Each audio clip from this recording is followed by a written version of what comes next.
All right, so let's go ahead and take a look at this next problem set.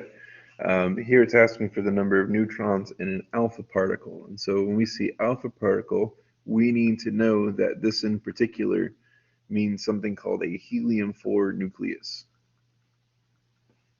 Okay, so helium-4 nucleus, symbol for helium is He, and the 4 is a special variation of helium. So we have different isotopes, basically different combinations of the particles that help to make the different types of helium and different types of other atoms.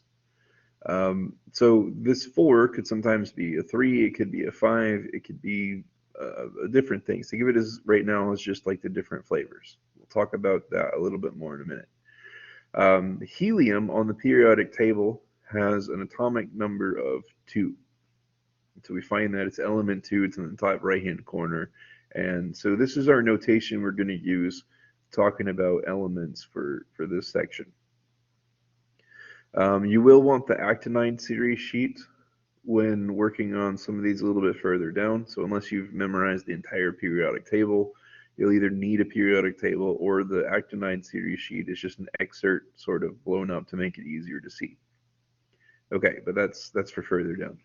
All right, so here, what these things stand for, what they do for us, the top number is the number of nucleons.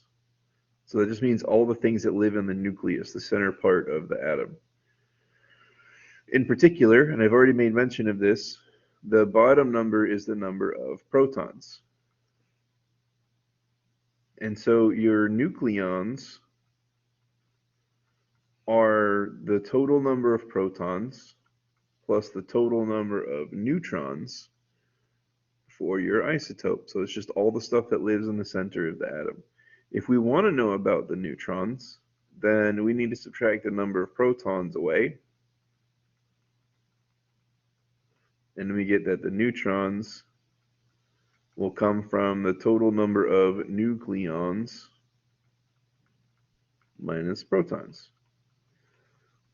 And so basically this was like a 3 or 4 minute way to tell you that on this question we need to do 4 minus 2 because that's the number that we have there and get 2.